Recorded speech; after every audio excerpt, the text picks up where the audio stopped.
Oi, pessoal, o quinto elemento de hoje é sobre um tema muito importante, agro, o celeiro do mundo, mas um agro sustentável. E para isso, estou aqui com a Cris Moraes, mega Cris Moraes, que é engenheira civil, produtora rural e presidente da Câmara Pecuária aqui no estado de São Paulo. Cris, bem-vindo ao nosso quinto elemento especial. Primeiro, mega gratidão a você, Arthur, e também a todos vocês de estarmos aqui hoje nesse mega programa do Quinto Elemento. E também para estar falando do agro, da produção sustentável do agro paulista e do agro brasileiro. Ô, Cris, eu queria começar perguntando para você um negócio que me é curioso, né? E acho que a todos. A gente sabe da importância da pecuária no Brasil. O Brasil alimenta mais de 1 bilhão de pessoas no mundo, tem números impressionantes. É realmente o celeiro do mundo. Mas, ao mesmo tempo, ficam tentando botar o agro, principalmente o pecuarista, como vilão do meio ambiente. Enquanto muitos, na verdade, têm uma cabeça muito boa em termos de preservação do meio ambiente e de produção de alimentos. Como é que é isso na prática? O pecuarista, né, vê o meio ambiente e se realmente ele é responsável por esse problema todo que jogam na conta dele? Olha, é muito simples. Em tudo se tem os bons exemplos e, infelizmente, acabam tendo aí alguns maus exemplos. Então, você não pode nivelar na régua pelos maus exemplos. A grande maioria, e que é referência aqui no país, no nosso Brasil continental, é uma produção sustentável do agro brasileiro. Então, o Brasil, não só o Brasil, mas o planeta, estamos todos vivendo uma grande transformação em que a palavra sustentabilidade está em nossas ações diárias, na sua casa e na sua produção, mas principalmente dentro de todo o elo da cadeia produtiva. Hoje, com essa facilidade que nós temos muito mais de informações e também até usando os próprios computadores para ter uma base de dados, para você fazer um planejamento, um acompanhamento. A pecuária, o que acontece? Para qualquer item que você vai fazer, não importa se você seja um pecuarista, ou se você seja da soja, ou você seja da produção de um alface, ou se você seja um comerciante, você precisa ter um planejamento do seu trabalho, né? Do que você vai fazer. Porque a pecuária, vamos voltar no começo. O que ela é? É um ciclo que tem que continuar. Então, vai nascer, recriar e terminação, abate, de novo. Então, o ciclo tem que continuar. Bom, hoje a gente também vive um cenário que o globo, né, o planeta, está aumentando o número de pessoas no planeta. Então, as pessoas também querem comer cada vez melhor e com segurança alimentar. Nesse cenário todo, não é só a pecuária, aí vale para tudo. Você quer comer uma carne melhor, não quer? Mas você também não quer comer um feijão melhor? Sim. Um arroz melhor? Aliás, o arroz, feijão e a carne é meu predileto. Não esquece a salada, porque é muito importante, sim, o balanceamento nutricional. Então, eu acho que a gente não pode se atentar a um único fato. Então, você tem que olhar o todo. Nesse cenário todo, para você fazer um planejamento, porque o boi, você tem aí numa média, você não faz mais um boi que era a antiga pecuária, que era um boi que você chegava aí há 5 anos para conseguir o quilo dele que você vende. O pecuarista, ele vende quilo de carcaça para o frigorífico. O frigorífico faz a sua agremiação, ele faz a sua produção, tira N produtos e um deles é a carne, é o bife, né? A carne que chega aí no prato que você vai comer. E essa carne não fica aqui só no estado de São Paulo, ela é vendida para o Brasil e para o planeta. E aí, para o planeta, você tem os acordos bilaterais. Então, quando você se fala, por que a gente começou por isso? Quando a gente fala os acordos bilaterais, significa também com outros países, porque você não vai ver religião, você não vai ver, com um comerciante, ele não vê a religião, ele não vê especificidades, né, de cada país. Né? É simplesmente aquele produto. Então, você tem que ser muito harmônico nas suas relações comerciais. Então, para você hoje conseguir fazer um boi, né, que o mercado pede, que as pessoas pedem, um boi novo, 0,2 dentes, com camadas de gordura, com segurança alimentar, é necessário você, para diminuir esse tempo, que seria de 5 anos, a gente conseguir aí falar, quando a gente fala assim, ó, até um fato curioso, aí você nunca mais vai esquecer. A gente fala assim, um boi novo, 0,2 dentes. Por que o 0,2 dentes? É um boi que ele vai estar com uma carne jovem, né, com uma carne mais macia, desses acordos bilaterais. Mas por quê? Que aí vem os institutos de pesquisa, o 777, né, que é da Secretaria da Agricultura do Estado de São Paulo, tem vários institutos de pesquisas, dentre eles a APTA Colina, que faz parte da Secretaria da Agricultura do Estado de São Paulo, investimento em ciência, pesquisa e tecnologia, fez esse conceito, que esse conceito, Brasil, Estado de São Paulo, tem que ter orgulho, mudou a produção da carne no planeta. Entregar uma carne que seja padrão no planeta. Esse é um padrão nosso, nós criamos o padrão, que foi aqui em São Paulo. Na Secretaria, pela APTA, em Colina, que faz parte da Secretaria da Agricultura do Estado de São Paulo e que transformou a carne no planeta. Mas por que é o 777? 777 são o quê? 21 meses. Por que 0,2 dentes? Porque quando o boi ele faz 24 meses, que seria aí mais ou menos 2 anos, nasce o quinto, sexto dente. Então, é uma desclassificação que o frigorífico vai ter como te mensurar para poder saber se é um boi novo ou não. Sim. Então, você precisa de mensurar itens para você. Para isso, você tem que ter um planejamento.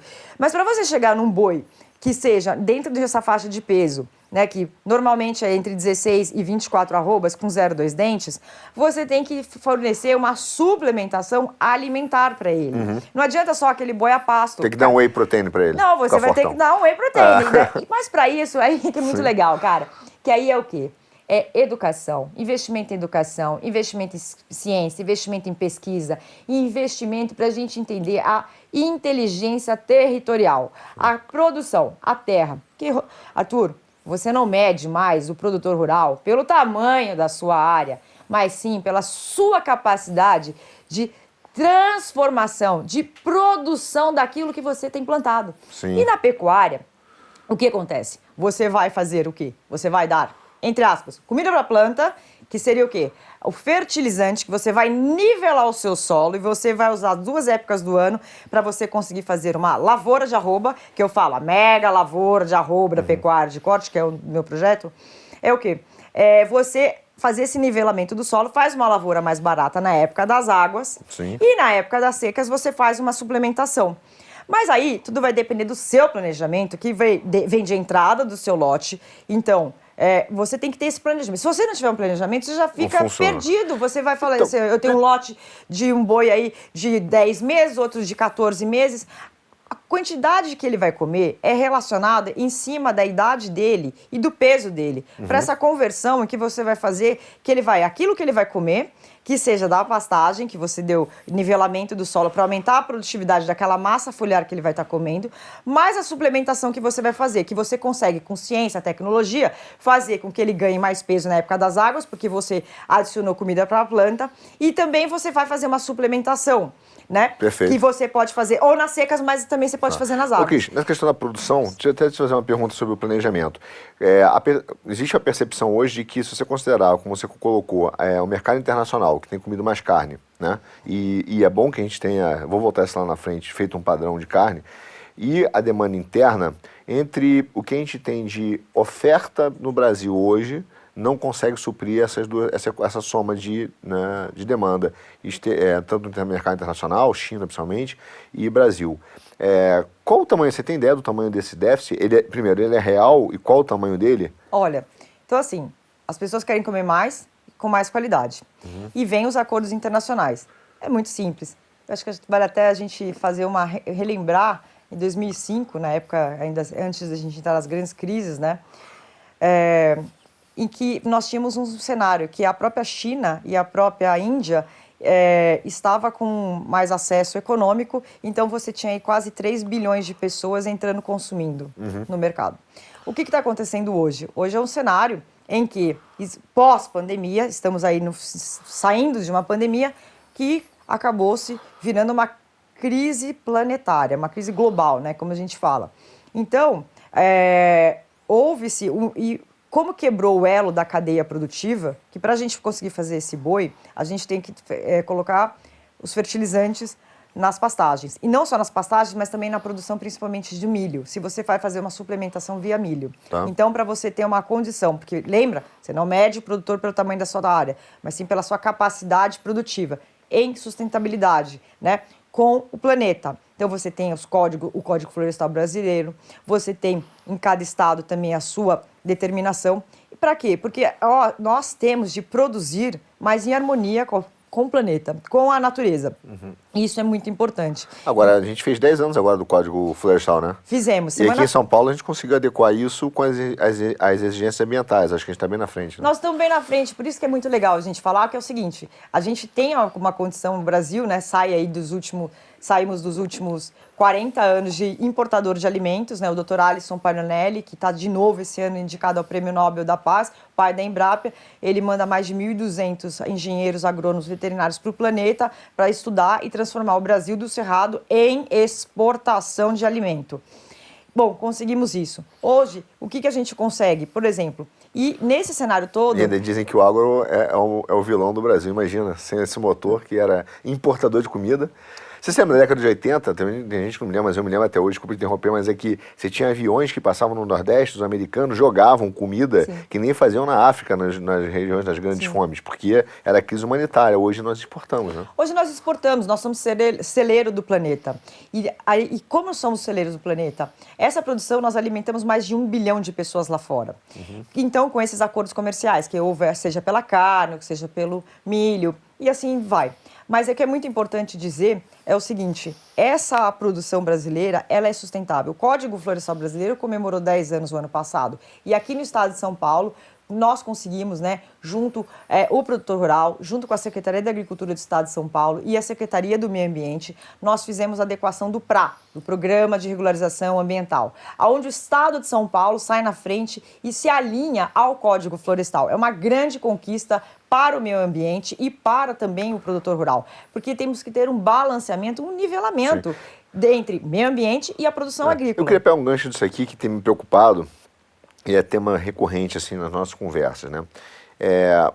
Fazer uma introdução. O mundo está adotando esse selo aí, ESG, e que não deixa de ser uma imposição, né, de práticas. Que é tudo bem, eu vejo assim, tudo bem você colocar metas. Metas faz parte. Agora, como eu vou atingir as metas, deveria ser um problema nosso, da nossa soberania. E o Brasil tem sido vendido, tentado vender para a gente, que nós somos incompetentes na soberania, na administração, o que não é uma verdade. Quer dizer, você mesmo colocou que a gente conseguiu fazer um padrão internacional de alimentos, de carne, a gente consegue ter boas práticas ambientais. Quer dizer, nós temos o etanol, né, que foi uma tecnologia brasileira, né, que não é considerada na matriz energética. Então, me pergunto para você o seguinte, que é uma pergunta um pouquinho mais ampla. Não seria estratégico o Brasil começar a pensar em melhorar a sua cadeia de produção, né? E otimizar, trazer essa tecnologia para cá, para a gente otimizar a cadeia de produção e, ao mesmo tempo, criar uma soberania de insumos para que a gente possa controlar melhor e desenvolver a tecnologia, para a gente ser um padrão de referência também em comportamento e melhorar a soberania e não depender tanto dos mercados internacionais? Nós estamos falando isso há bastante tempo e é muito bacana quando a gente vê até mesmo o próprio estado de São Paulo, o Brasil, já saiu líder isso aí há mais de 30 anos. O etanol brasileiro, ele é o combustível que tem dentro da sua matriz energética que menos emite gás carbônico na atmosfera. Nós estamos vivendo aí um momento dessa guerra absurda que a Rússia invadiu a Ucrânia e aí se tem um desconforto que aconteceu no planeta da interrupção dos elos da cadeia produtiva. Então, e produtiva e sustentável. No Brasil, nós temos um agro sustentável. Só um dado, 1/3 das áreas dos produtores rurais estão áreas em preservação ambiental. Dados da Embrapa, é só olhar. A Embrapa é o órgão oficial. Bom, e o etanol, ele conserta, se você fazer a adição do etanol e na gasolina, no planeta, a gente vai ter nós vamos consertar essa situação da emissão do carbono, onde a gente fica ouvindo, principalmente os países europeus, os Estados Unidos também, falar isso muito. Então, o que eu acho que é interessante é o seguinte, por que então não haver um melhor diálogo do elo da cadeia produtiva? Porque todo mundo vai se locomover. O ano passado, no estado de São Paulo, a cidade de São Paulo, o próprio consumidor escolheu o etanol. Então, ele fez a sua parte no seu dia a dia, na sua prática, em que ele, no seu deslocamento, ele emitiu menos carbono na atmosfera. Nós temos isso no Brasil. Que seja o etanol da produção da cana-de-açúcar ou da produção do milho. Nessa crise que nós estamos vivendo, né, nesse momento, com essa alta de combustível, né, que está acontecendo, nesse cenário em que estamos todos no mesmo planeta, com 6 bilhões de pessoas, em que estamos todos debatendo como não deixar aumentar 1,5 graus em 2030, e nós estamos em 2022, 2030 está aí, cada ação nossa que a gente conseguir emitir menos carbono, a gente vai estar com essas boas práticas. O Brasil, o etanol, A tecnologia é dos institutos de pesquisa brasileiros. O IAC em Campinas é o grande líder das mudas. A gente podia guiar a questão ambiental, ambiental, transformar a matriz energética, né? A matriz energética. Eu não consigo entender ainda, quando você fala de carros, né? Os carros híbridos é fenomenal. Hoje nós estamos falando em carros híbridos com célula de combustível de etanol.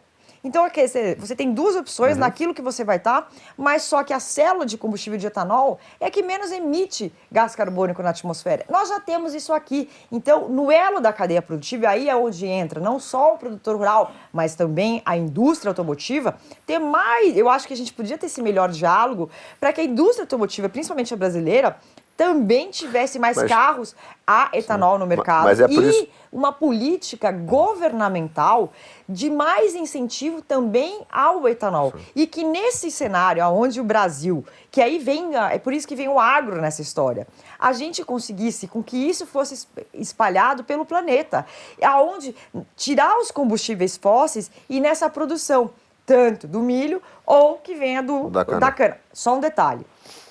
Nos Estados Unidos hoje, que é uma referência que é interessante, mais de 50% da produção do milho dos Estados Unidos não vai para alimentação, ela vai para o etanol. Então, Arthur, o etanol da cana, o etanol do milho, mas que foi desenvolvido pela ciência e pesquisa brasileira, pode resolver esse assunto. Sim. Mas para isso nós precisamos de mais vozes, nós precisamos de mais gente, nós precisamos fazer essa troca. Troca teu carro, para de ter um carro só a gasolina, um carro a diesel. Não, vamos todo mundo usar o etanol. Então, também sugiro que comece a vir um movimento de baixo para cima. Sim. Porque no seu dia a dia, na sua prática da sua locomoção, você vai estar também emitindo menos gás carbônico. Não vamos nem entrar na pauta do biometano, que também é uma outra derivação, que é uma consequência, porque você consegue aproveitar da vinhaça, o combustível do biometano. Mas assim, você não vai estar usando o quê? Um combustível fóssil. Agora, é por isso que eu digo que, para mim, o que aparenta é que a pauta, por exemplo, da emissão de gás carbônico e das questões de meio ambiente, elas são usadas para fazer políticas econômicas disfarçadas, porque o Brasil podia ser líder, por exemplo, e transformar a matriz energética, o que gerar uma riqueza gigante para a gente. Porque a gente ia ser motor dessa transformação. Só que ao invés da gente poder discutir a nossa soberania e colocar essa pauta no mundo, a gente fica pegando a pauta através de selos internacionais que, na verdade, não estão voltados ao etanol. O cara não chega lá e fala, ó, vamos fazer isso aqui, vocês podem liderar. Não, o cara está taxando a gente como se fosse um grande, um país, né, que fosse contra o meio ambiente, o que não é, e também para impor certas práticas. Mas aí eu tinha perguntado a questão dos insumos. E os insumos, não seria bom a gente ter uma independência ou pelo menos uma soberania na nossa cadeia produtiva de insumo? Nós temos a condição. Nós temos um Brasil continental, onde grande parte da matéria-prima está aqui. O que é preciso? É o que todo mundo fala, é o que você fala, eu falo, etc. Nós precisamos de desenvolvimento a mais, investimento em ciência, pesquisa e tecnologia. Nós temos condições, sim, de fazer aqui dentro do país, dentro do Brasil. Mas, para isso, nós precisamos que também esses investimentos de lá de fora, essas indústrias também venham para cá. Para isso, é necessário, sim, as políticas públicos-privadas. Mas para que a gente também tenha condições para que isso seja feito aqui. Isso tem condição. Só que aí vem os interesses lá de fora para cá. Qual que é a vantagem de ser produzido aqui? Quando você fala, eu vou dar um belo de um exemplo. Você acha normal nós exportarmos minério e importar chapa de aço? Não faz sentido nenhum. Nenhum. É o mesmo cenário dentro do agro. A gente tem tudo aqui, é um Brasil continental, nós temos as 4 estações do ano definidas, nós não temos neve, nós temos 12 horas de sol, 12 horas de noite, nós temos todas as condições climáticas favoráveis, um povo que gosta de estudar, que gosta de trabalhar, precisa se criar oportunidades, mas para isso é sim necessário cada vez mais e já temos esses institutos aqui, nós temos que multiplicar essas boas práticas. Então ciência, pesquisa e tecnologia. Tinha que fazer um cinturão agro e botar várias universidades específicas de pesquisa nesse grande cinturão agro que a gente podia fazer no Brasil, né? Porque isso é um polo de referência mundial para estudo, desenvolvimento e tecnologia. Claro. O exemplo, no meu caso, na mega lavoura de arroba da pecuária de corte. O meu projeto só existe devido à Apta Colina, ao Instituto do 777. Se não fosse lá, então é uma parceria público-privada. Então, eu estudei muito o assunto, 1 ano, 2 anos, fiz testes de lotes para tomar a coragem de fazer esse planejamento dessa inserção da tecnologia, que é o nivelamento do solo e a suplementação que eu tenho que fazer do gado. Então, eu consegui fazer isso por conta de um cenário de ciência, pesquisa e tecnologia. Mas essa tecnologia é brasileira? Brasileira. Ou mixada? Ou é lá de fora? Brasileira, Instituto de Pesquisa Brasileiro, em Colina. Sim. Da Apta Colina, liderados pelo professor Dr. Flávio Dutra Rezende, Dr. Gustavo Siqueiro. São eles que criaram o 777. E nós temos de falar, sim, nós temos de mostrar essas boas práticas brasileiras. O que nós precisamos, Arthur, por isso que eu falei do Dr. Alisson Paglianelli, nós temos de dar um outro salto no Brasil, que é o que nós também estamos esperando no nosso país. Nosso país é maravilhoso. Nós temos de fazer uma agremiação no elo da cadeia produtiva. Então, não Como só... Como é que é isso, a agremiação do elo? Você tem o elo da cadeia produtiva. Então, você vai produzir... Então, vamos pegar o agro. Vamos falar o seguinte. Eu tenho pecuária, ok? Tá. Então, pecuária de corte. Então, eu já estou fazendo uma segmentação. Eu vou produzir, eu vou vender quilo de carcaça para o frigorífico, ok? Tá. Aí, o frigorífico vai vender essa carne para o Brasil, ou ela vai exportar para o planeta. Lembra dos acordos bilaterais? Sim. Ok. Mas a gente pode também não apenas só enviar os cortes, seja dianteiro, traseiro, aí depende do acordo bilateral. Mas a gente pode fazer uma agremiação de valor dessa carne e já vender as fatias. Sai de bandejas prontas daqui para lá. Um exemplo é esse, você está agremiando o valor, você já vai entregar pronto, direto para o supermercado. É um exemplo, só para a gente entender. Então, você fazer uma identificação em cada elo da cadeia produtiva daquilo que vai chegar no consumidor final. Então, ele vai olhar, você faz a identificação, você fala assim, o que eu consigo agremiar valor? Um outro exemplo que fica, acho que, muito fácil para entender, e foi muito bacana, porque eu também participei disso aqui, né, nesses últimos 10 meses, aqui no governo de São Paulo, na Secretaria da Agricultura, foi um dos itens mais bonitos que eu vi, pensando principalmente no pequeno produtor, porque aqui no estado de São Paulo são pequenos e médios produtores rurais. Foi quando foi feita uma desburocratização da regulamentação dos artesanais, né? Os artesanais de origem animal é a própria eclosão da cultura gastronômica local. Então você pega aquele produtor rural que está ali na fazenda, né? Ele tem ali, exemplo, ele tem as suas vacas de leite, ok? Fazer queijinho. Fazer o queijinho. E aí é muito legal. Então já vem aquele cenário do CAR, que eu falei que a gente conseguiu fazer a junção com o Código Florestal, né?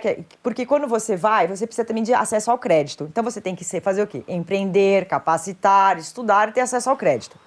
Então, ele tem aquelas vacas, ok? E ele já fez a parte dele em relação ao CAR, que ele segurou a parte de reserva legal, preservação ambiental, ele está produzindo só dentro daquela área correta, aliado ao Código Florestal, então ele não tem passivo ambiental. Bacana, já fez uma parte. Segunda, e na produção do queijo, ele vai agremiar o valor. O que nós fizemos? Nós mexemos na regulamentação para que fique com segurança alimentar, porque qualquer coisa que você produza de alimento, seja carne, leite, salada, frango, fruta, você tem que ter uma segurança alimentar.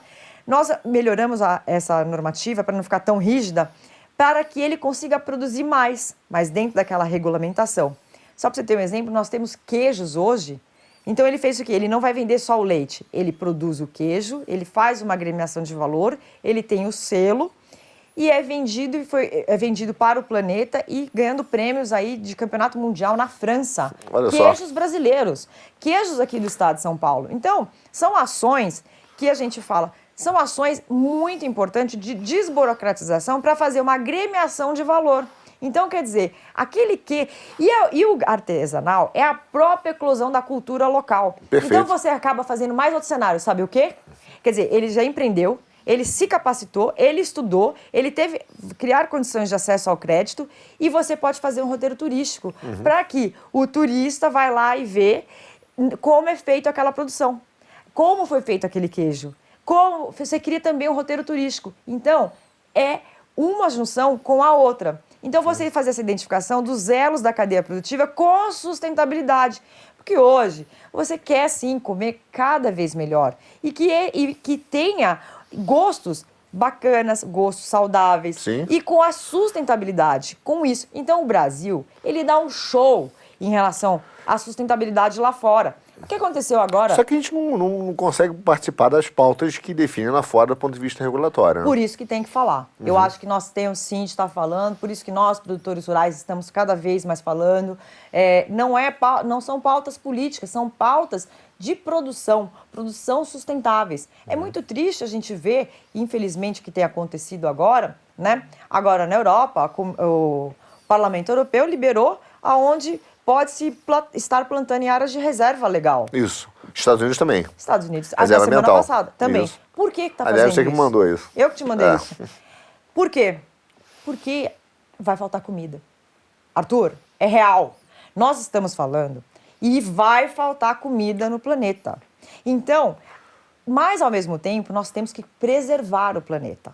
E nessa preservação do planeta, é muito fácil você atacar, né? É fácil você atacar, sem argumento. Então, quer dizer, você tira de lá,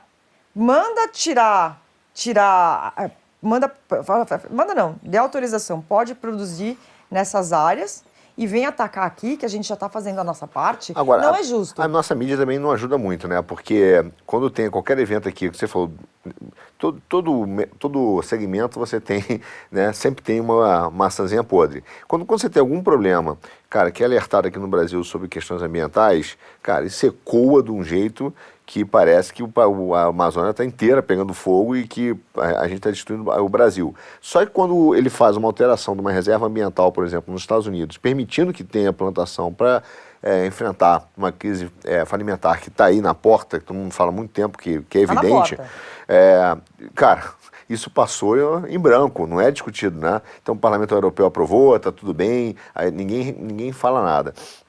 Agora, me preocupa isso. De fato, essa crise alimentar, ela está na porta, né? E ela vai durar quanto tempo? A gente tem uma previsão do que vai acontecer? Ela vai ser devastadora, né? Vai ser devastadora. Então, a economia ela é muito lenta. Tudo para ela fazer uma reação. Então, é muito importante, não é assistencialismo, né? É empreendedorismo. Quanto você mais... O que é ser empreendedor? Você incentivar as boas práticas... acesso ao crédito, facilitadores, juros que a conta fecha, porque o ciclo tem que continuar. Isso. Eu falo o seguinte, o ciclo tem que continuar, você tem que pagar as suas contas, a conta tem que fechar. Você está ajudando em todo esse cenário. E mais um detalhe que é muito importante, não é só em relação à crise alimentar. Nesse cenário que nós estamos vivendo agora, em relação ao que está acontecendo agora, que falamos agora da produção na Europa, agora a Europa está no verão. O que vai acontecer no inverno? De que forma que vem o inverno rígido, onde as temperaturas é necessário o aquecimento, porque hoje, de 100 anos para cá, com a Revolução Industrial, as pessoas se acostumaram com o aquecimento, né? O gás não está vindo da Rússia. Vai vir da onde? Vai acionar as termoelétricas, vai acionar as nucleares. Aí pode, né? Quer dizer, lá pode tudo. Aí pode. Então, assim, eu acho que também as pessoas têm que fazer uma reflexão desse planejamento, olhar para frente, mas olhar o que foi feito para trás. E de quanto tempo? Energia, né? Lâmpada, menos 150 anos. Não tinha antigamente. Isso. Então, eu acho que a gente tem que olhar os dois cenários. Sim. Olha para frente, olha para trás, pega as boas práticas, mas vamos pensar num todo. Não, aí que eu vejo, Arthur, as pessoas têm que pensar no todo do planeta. Parar de pensar em um só. Então, porque é que acontece? Às vezes fica muito fácil, porque talvez tenha muito dinheiro envolvido lá fora, mas eu acho que tem que ser uma tratativa em pensar entre... Olha só que legal, não é só o elo da cadeia produtiva, é o elo da produção do planeta. O oxigênio que a gente vai estar fazendo, né? O gás carbônico que vai estar saindo, porque não é para mim, Arthur, não é para você, são para as futuras gerações, são para os filhos, para os netos, para os bisnetos. O que essas pessoas vão querer lá na frente? Né?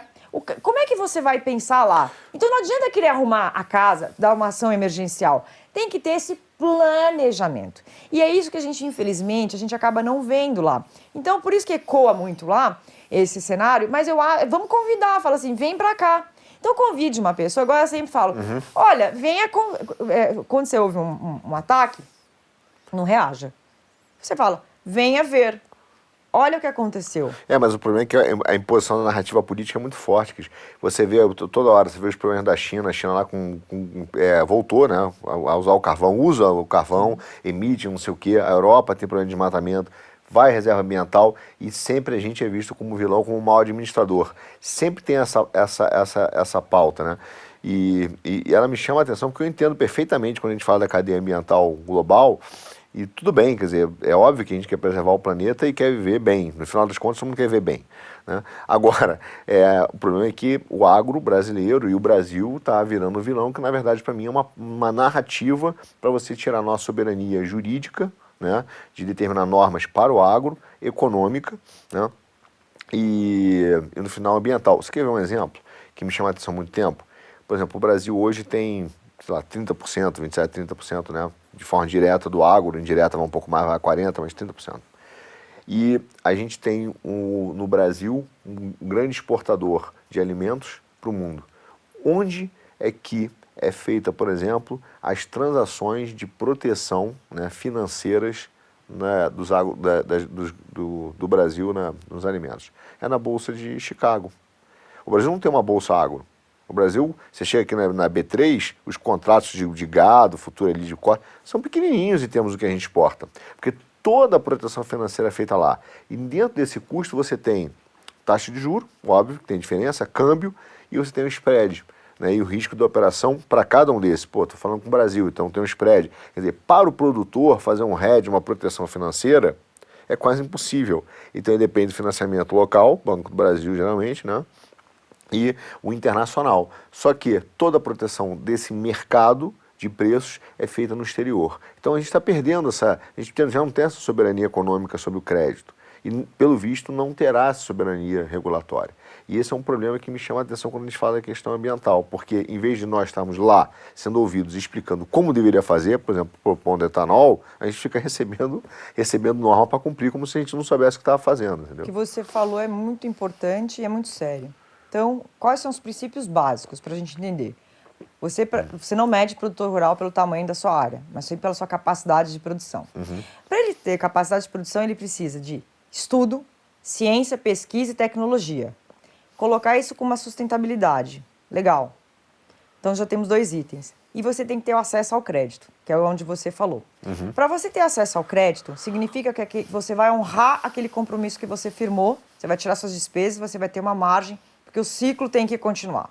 Quando eu ouço muito falar sobre mercados e etc., a gente também, por causa dos cenários também onde nós atuamos, eu nunca ouço ninguém falar isso, Arthur. O ciclo tem que continuar. O ciclo tem que continuar. Me preocupa muito, nesse cenário que a gente está vivendo dessa crise financeira, né?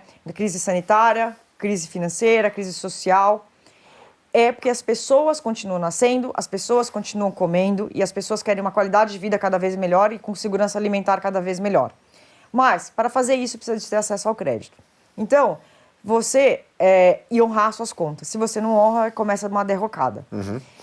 A grande preocupação é essa. Eu acho que também as políticas públicas privadas, e principalmente onde vem as políticas públicas, e é uma política pública internacional, para dar mais acesso ao crédito, ao que seja a conta feche, principalmente que acaba estourando sempre aonde? A conta para o produtor rural. Porque é ele que produz. Sim. É eu montar um Lego. Eu não faço nada além do que montar um Lego. Eu produzo, só que para eu produzir eu preciso trazer a silagem, que vem de um outro lugar, eu tenho que fazer uma ração, um medicamento, isso, vem tudo para cá. Então a conta no final é esse aqui. Tá aqui. É ele que vai fazer essa venda lá e ter que tirar seus custos. Então, eu vejo que o produtor rural ele fica espremido nesse cenário e eu não vejo ninguém estar falando e preocupado em blindar o produtor rural brasileiro, principalmente nós brasileiros, em de se falar de uma outra forma. Qual seria a sugestão? Nós temos de produzir com sustentabilidade, onde o Brasil já vem fazendo isso. Mas nós temos de dar continuidade do ciclo da produção. Perfeito. Eu não vejo ninguém falar isso. Eu só vejo aquela situação rápida. Olha, vou fazer um spread, eu vou travar aqui 50% na bolsa. Tá. Mas eu não vejo as ações de se pensar em relação ao crédito que a gente tem que ter essa continuidade. E a soberania nacional dos insumos, que seja dos fertilizantes, de agremiação de valor, não importa da cadeia produtiva que você está fazendo, você agregar cada vez mais aqui no Brasil para chegar na mesa do consumidor ou que o Brasil vai exportar, porque você vai estar gerando a economia aqui. Sim. Você vai estar empregando mais gente, fazendo as pessoas se estudarem, as pessoas mais se capacitarem. Mas eu não vejo a preocupação nesse ciclo de médio a longo prazo. Você já parou para pensar nisso? Sim, a questão da Bolsa me preocupou muito durante muito tempo. Você quer ver um exemplo que eu digo que é o problema do ciclo? É o seguinte, nós estamos sendo apertados aos poucos, tá? E o produtor rural está sendo apertado, e por isso que eu falo dessa reunião é um ponto importante. O que o pessoal primeiro fez? Ele dominou o crédito. Então, assim, hoje, você pensar no Brasil, você tem o Banco do Brasil, que é o crédito público. Lá fora, por exemplo, a gente falou, a Bolsa, o RED, é feito no exterior. E agora, o cara começou a condicionar o crédito a práticas. Né? Práticas e normas que eles estão fazendo como se a gente não tivesse, esse é o ponto, que é o ESG, como se nós não tivéssemos uma boa prática. Só que essa prática interfere o quê? Não só no teu acesso ao crédito, mas no teu custo. Então, provavelmente, para se adequar àquela norma, você vai ter que fazer investimento. Então, você tem que pegar mais crédito dele. E o que vai acontecer? Você, por outro lado, tem um controle da receita via os acordos internacionais. Então, o cara começa a exigir um padrão de você que, se você não tiver, ele não vai comprar. Então ele te bota um teto de preço, ele compra o teu produto e ele te empresta o dinheiro. E isso aqui ele está apertando cada vez mais, ele está ficando a margem cada vez mais difícil para o produtor. Porque no final, qual o caminho que está sendo feito? Cara, óbvio, as grandes, né, os megacapitalistas, como a gente fala, eles querem dominar a cadeia produtiva, principalmente de alimento. E por que isso, na minha visão, Cris? Por um motivo. Qual é a real moeda no mundo? Não é o dólar, não é o euro, nada disso. Se chama grãos, comida. Sem isso, cara, não tem nem conversa. Até porque, dependendo do teu tipo de alimentação, e o Brasil já sofre isso, nós vamos ter uma sociedade de castas. Porque quem come mais proteína na idade certa vai ter um desenvolvimento cerebral melhor. Né? Quem tem uma alimentação mais rica, balanceada e correta, né, de nutrientes, terá uma formação cerebral melhor. Isso não tem discussão. Então, assim, quando o cara come, ele deixa de comer, ele tem fome, não é só o efeito da fome em si, mas é o seu desenvolvimento cerebral, que depois de uma certa idade não consegue mais reparar. Você não consegue fazer sinapses do cérebro do cara. Então você está tendo um domínio da cadeia de produtivo dos meios de produção, do agro, que está sendo vindo, já começou pela economia, pelo RED, pelo crédito e agora pelos acordos de cooperação. E esse é o problema do nosso ciclo. Se a gente não criar, de fato, uma independência econômica, crédito, receita e normas, cara, em 50 anos o produtor rural vai estar 100% dependente dos mercados internacionais. Sendo pago, na verdade ele vai ser o caseiro, ele vai ser o caseiro do mercado internacional. Eu estou te pagando para você cuidar para mim. Só isso. Mas esse é o desenho que a gente percebe que existe e que nós precisamos realmente que tenhamos cada vez mais políticas brasileiras para defender isso lá fora, porque é o cenário. E por que existe guerra? Existe guerra porque as pessoas passam fome. Você vê grandes mobilizações na hora que é a comida. Então, e o Brasil tem a grande chance agora de fazer uma transformação no planeta. Por isso que está vindo esses ataques cada vez maiores. E o Brasil tem que se defender. O Brasil tem essa condição de agremiar valor cada vez mais na sua produção, entregar um produto cada vez melhor, com que ele seja produzido aqui, você vai estar melhorando a economia. E olha, tem um detalhe, aqui no Brasil nós temos um privilégio, o brasileiro gosta de comer carne. Sim. Carne bovina, carne de frango, carne de porco. E nos últimos anos, isso está diminuindo a quantidade. Olha, eu tenho 43 anos, estou quase fazendo 44, mas eu lembro que o pessoal comia muito fígado, né? Tá, hoje você não vê tanto, está diminuindo isso. Então, é um medidor. Era até dada para a grávida para cuidar, porque tinha não sei o quê, para desenvolver o cérebro do filho e tal. Sim. Tem que comer fígado. Sim. Você tem que ter uma alimentação balanceada. Sim. Né? Com proteína, carboidrato, fruta, tal, salada. Mas o que a gente repara é o seguinte, existe talvez um desenho lá sendo feito, mas aí a gente precisa de toda uma união aqui brasileira, porque senão, nesse cenário aí que você fala de 50 anos, eu também concordo com você, é isso que vai acontecer.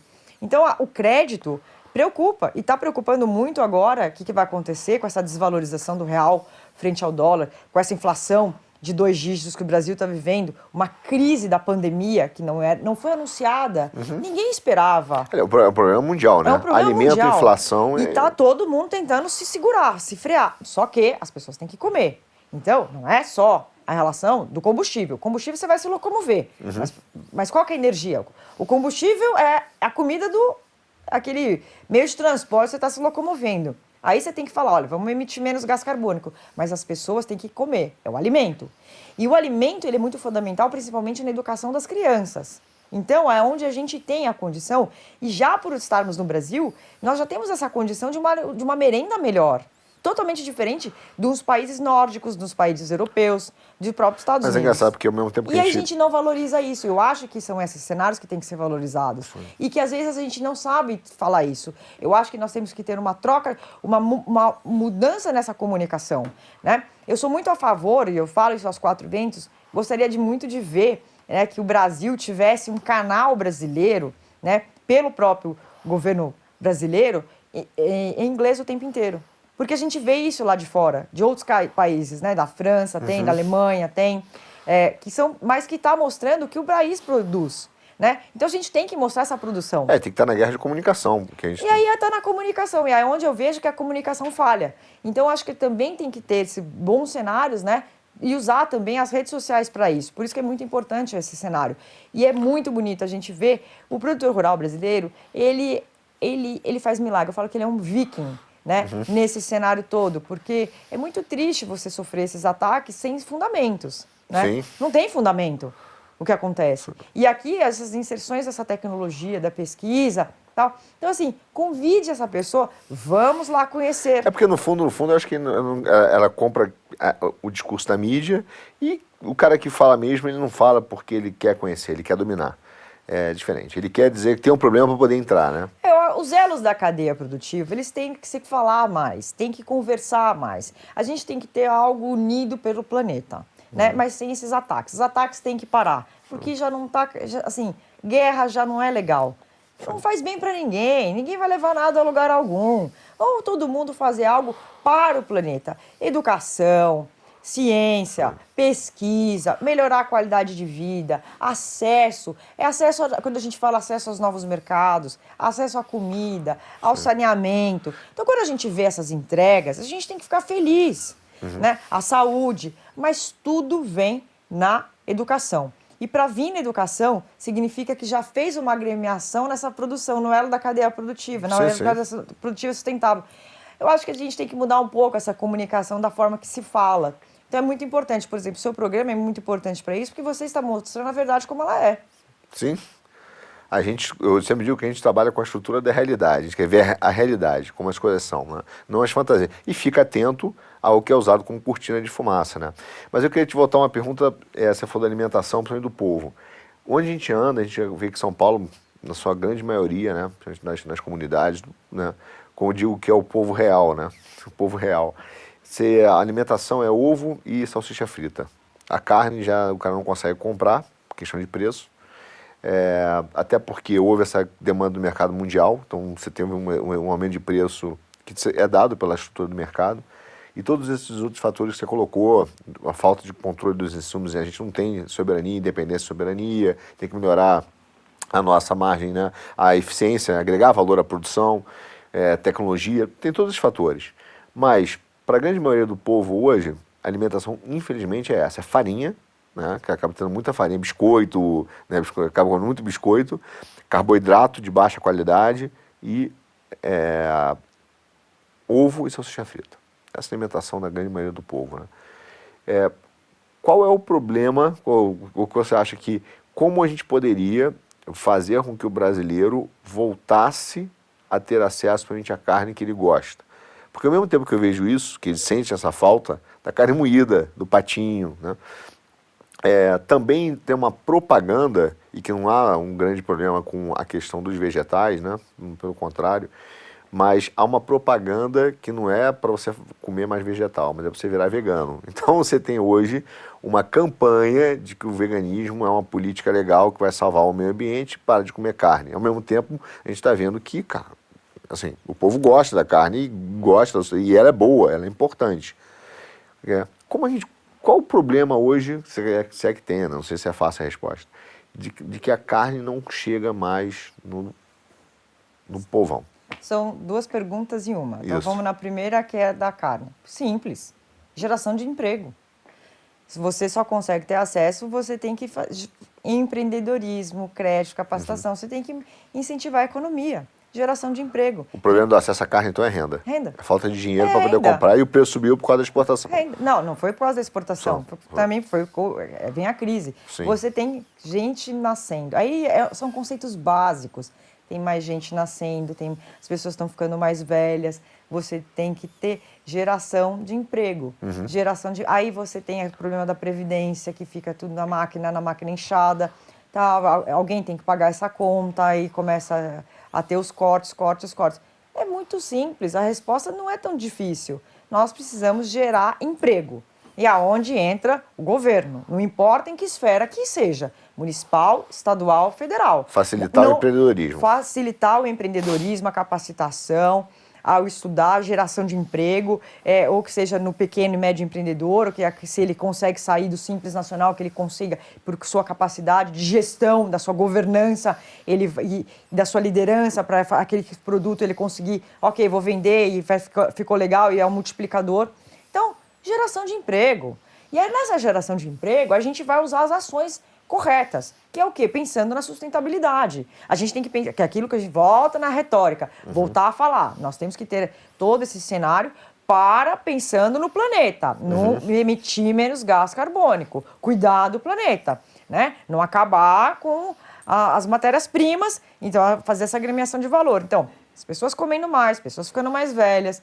Então, você tem que gerar emprego. Não tem saída. Agora, em relação ao vegano, é uma opção da pessoa. E aí fica o livre-arbítrio. Se a pessoa quer, não quer comer, o problema é dela. Ela se entenda com o corpo dela, está com dúvidas, vai ao médico e vê se está dentro dos padrões. Tem que ser uma decisão privada, né? Não uma campanha pública. Não, é uma decisão da pessoa, etc. Eu não entro nessa seara. Agora, o que é importante é o seguinte, lembra, não é o que você come só, é como você se locomove. Então, use etanol brasileiro, ou que seja da cana, ou do milho, porque a grande maioria do etanol brasileiro é cana, você vai estar emitindo menos gás carbônico. E você anda muito, ou que você seja pelo seu próprio carro, ou que você esteja num táxi, ou que seja num Uber, ou que seja num ônibus, ou que seja no avião. Hoje tem avião de etanol.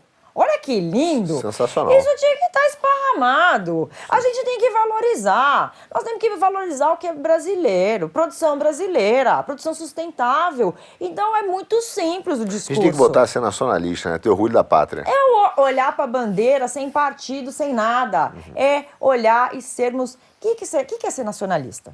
É você... O que é?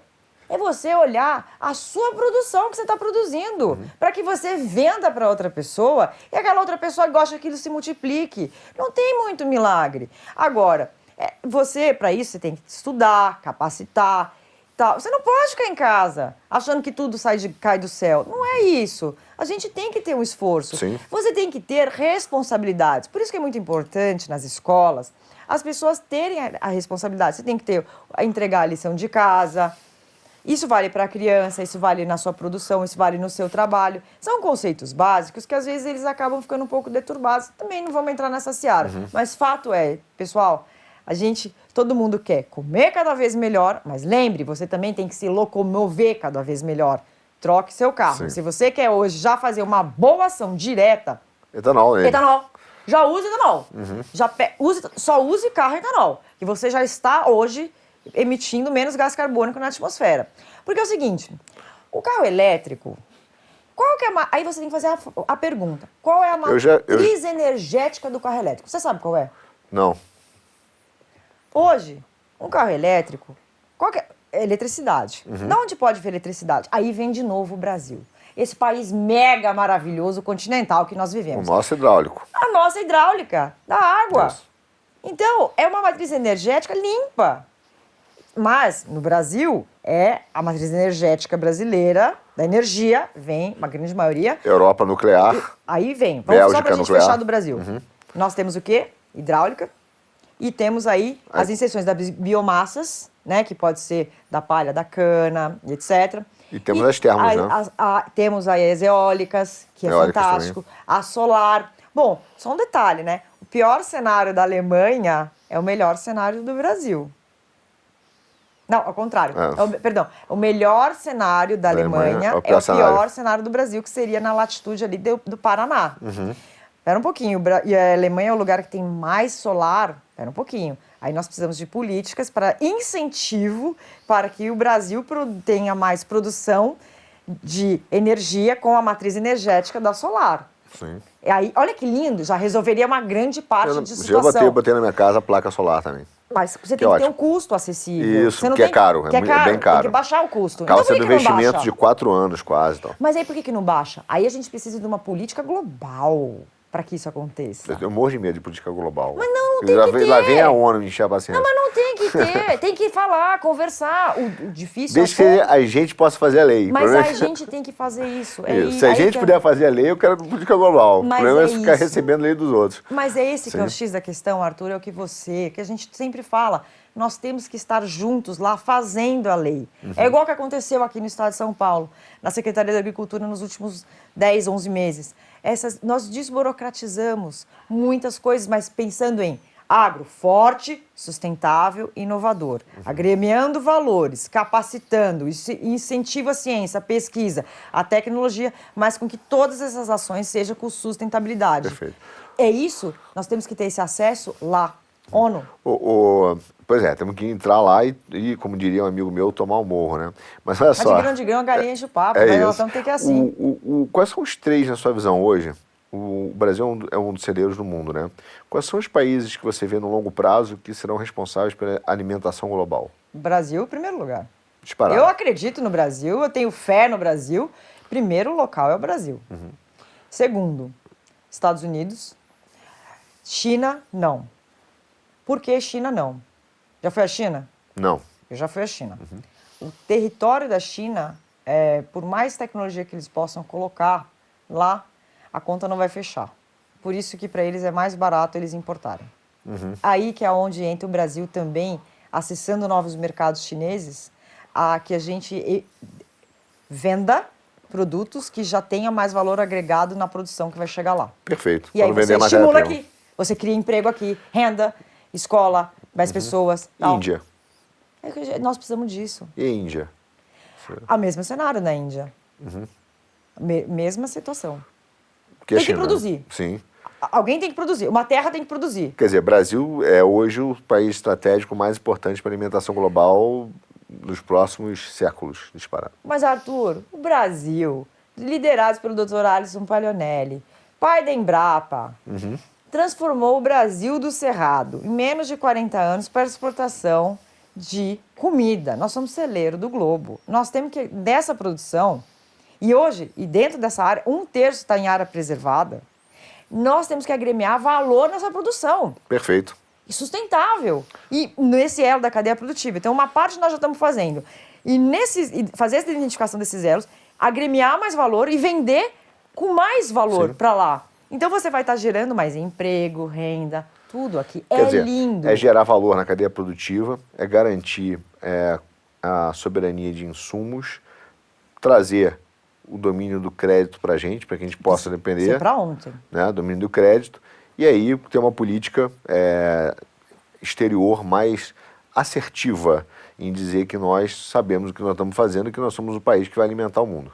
2 itens que eu acho que é muito bacana aqui que o Brasil da agricultura já está assim, tá melhor, mas a gente vai agremiar valor na industrialização desses produtos e nós precisamos cada vez mais ter políticas externas fenomenais, assim, para poder proteger o Brasil. Agora, na parte do crédito, aqui a conta tem que fechar. A gente tem que ter créditos acessíveis, mas aí não adianta vir só daqui o Brasil sozinho. A gente precisa vir lá de fora, mas essa conta fechando. E aí é o estímulo eles acreditando aqui. Na verdade, eles acreditam aqui. Só que o que você falou, eles querem dominar aqui no médio prazo. E nós não podemos deixar. E aí você tem uma questão local, que você tem bancos locais que fazem o monopólio do crédito a um valor taxa alta. Então, você depende do banco público e aí usa uma política fiscal para limitar o acesso do banco, o produtor fica encurralado, tem que vender, tem que aceitar o que vem de fora, porque precisa sobreviver. E aí, olha só que interessante. Aonde vem a produção? A produção nasce da onde? Da terra. Não nasce da indústria. A indústria é uma consequência. Só tem indústria trabalhando porque tem terra produzindo. Sim. E a gente não pode deixar com que essa terra produzindo nós sejamos engolidos. De jeito nenhum. Nós temos o Brasil, né, que é o Brasil continental, não importa se você está lá no Acre, você está lá em Rondônia, você está lá aqui em São Paulo ou que você esteja no Rio Grande do Sul, não importa partido, religião, nada. É uma união de país para a gente se defender, para a gente conseguir cada vez mais acesso a que as pessoas tenham mais empregos, mais renda, mais capacitação, melhorar a qualidade de vida não só para os jovens, mas a gente cuidar também dos idosos. É fundamental tudo isso. E o Brasil tem essa chance. Nós não eu volto a dizer, parece brincadeira, nós temos aqui 4 estações do ano, quer dizer, isso existe no planeta. Primavera, verão, outono e inverno. No Rio não tem, no Rio é só quente ou inferno. No Rio não tem, né? No Rio é muito quente, né? Eu já morei no Rio, é no quente verão e inferno. ainda, é quente lá. Mas assim, olha só, olha esse cenário, faz assim uma análise planetária, né, agora. Olha, nós estamos vivendo esse horror dessa guerra absurda que a Rússia invadiu a Ucrânia, que aí quebrou ela da cadeia produtiva e com tudo. Aqui no Brasil, porque os insumos nós trazemos ainda, né, 90% da Rússia e da Ucrânia. Agora a gente está buscando a soberania no Plano Nacional Safra, dessa soberania para a gente conseguir a independência. Mas, só que isso é o médio prazo, só que a gente tem que ter ações para hoje. Bom, agora lá, eles estão aonde? Qual a estação do ano? Verão. O que vai acontecer, Arthur, daqui 4, 5 meses? A hora que começar a chegar o outono e o grande inverno. Aí volta naquele cenário. A Rússia sempre faz a mesma... Sempre não, mas ela sempre utiliza isso a seu favor, né? Ela fecha o gás e deixa o pessoal morrer de frio. Aí o cara vai lá e faz um acordo. Ou morre.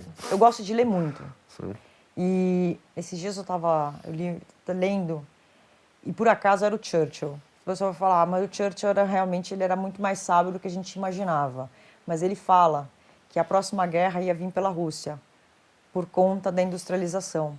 Porque naquele momento ele visualizou lá atrás que, pelo cenário de vindo Gaba, que vinha essa guerra. Então, assim, é muito triste, sabe? Então, assim, você é muito fenomenal, é mega o elo da cadeia produtiva ser entre todos. Mas, quando você vê, quando existe uma quebra, foi o que aconteceu agora, e estabilizou o planeta, não só na comida, porque aí olha só. Não é fácil você religar o elo da cadeia produtiva, não é só ligar na tomada de novo. Não é só ligar na tomada, porque tudo demora, você tem que plantar, produzir, colher, transportar, e tem toda a parte, né, da logística integrada em tudo isso. Por isso que eu falei, ó, etanol aí para todo mundo, tá? Até para as caminhonetes, vale também. E muita empresa que estava no elo da cadeia produtiva quebrou. Então, os elos foram rompidos, né? Eu estou muito preocupada. Olha o cenário. Você pega aqui o Brasil, você pega aqui a Rússia, você pega aqui a Europa. O Brasil quebrando não, né? Nós estamos aí com essa dificuldade, esse cenário dos insumos, né? Dos fertilizantes chegarem aqui e a gente ter que produzir.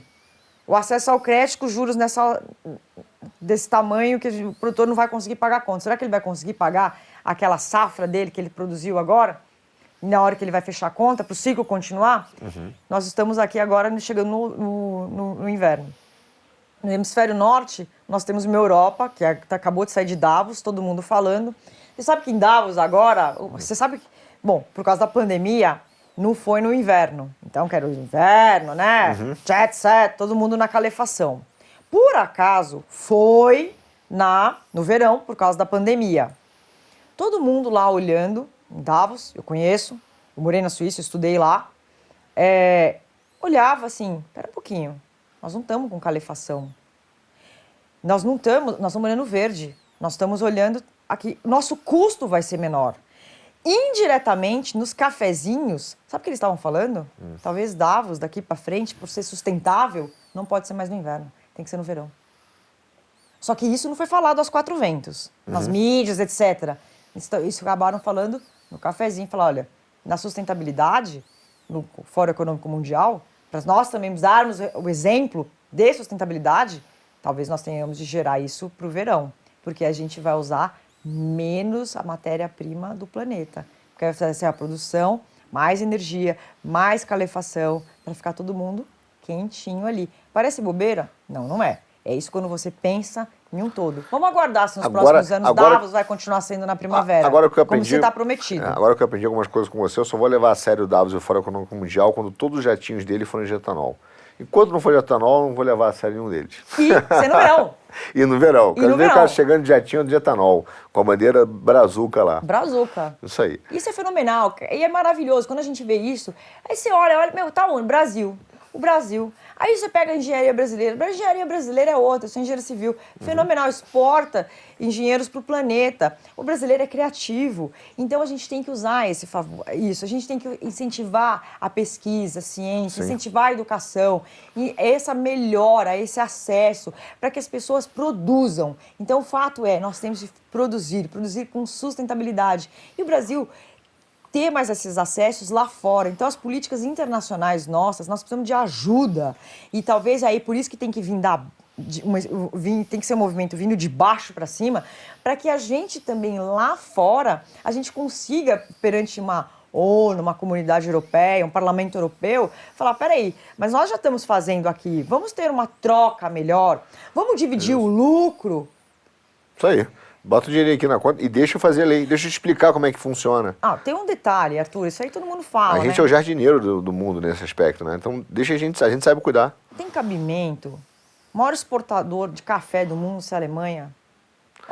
Tava falando isso outro dia, né, com o nosso amigo lá, produtor de café, e eu falei isso pra ele, falei, cara, isso é uma loucura, cara. A gente manda pra lá e o cara, né, não tem, não faz sentido. Agora, nisso as cápsulazinhas ajudaram, né, porque a gente manda um café bom pra lá e o cara bota a cápsulazinha no expresso, etc, e devolve pra cá, né. Não, mas aí você vai comprar a cápsula agora, você vai comprar a cápsula de uma empresa brasileira, que já tem empresas brasileiras fazendo isso. Então você faz a troca. A partir do momento que você começa a fazer essas trocas, quer dizer, já vai diminuir a venda dele lá. Sim.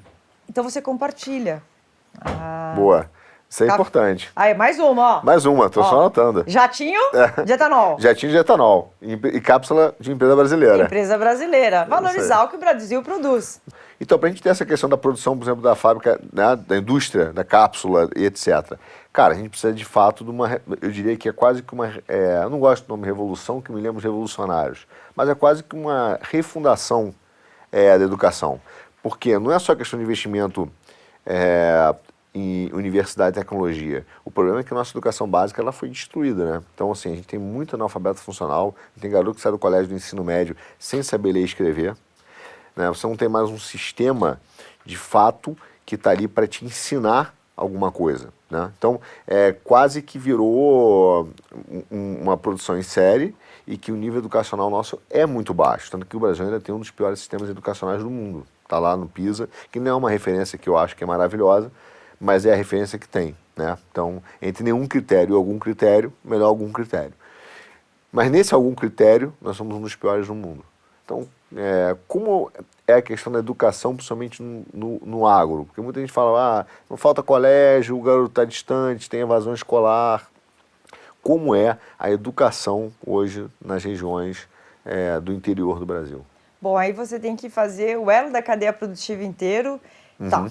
Então, a gente tem que também ter uma ajuda também da educação, aonde que nas escolas nós vamos mostrar o Brasil para o que produz, o Brasil sustentável que produz. Não é o Brasil das boas referências. E por que o Brasil é uma boa referência? Contra fatos, não há argumentos. Nós somos celeiro do planeta. Sim. Então acabou. Isso. Então você tem que pegar as boas referências da produção do agro, mostrar ali, acabou. Só que você tem que educar isso na criança que está vindo. Sim. Mostrar para ela, convidar, levar ela nas escolas, fazer visitas às escolas, ir para as fazendas, para ver a produção, ver o gado, ver o frango, ver o peixe, ver o legume, ver a fruta, ver uma produção de cana, uma produção de milho, que o milho e a cana, eles têm subprodutos que vão tanto para alimento quanto também para combustível e também para energia. Então, a gente tem que também ter esse tipo de conversa com as crianças, desde pequenininho. Sim. Ensinar reciclagem das escolas, já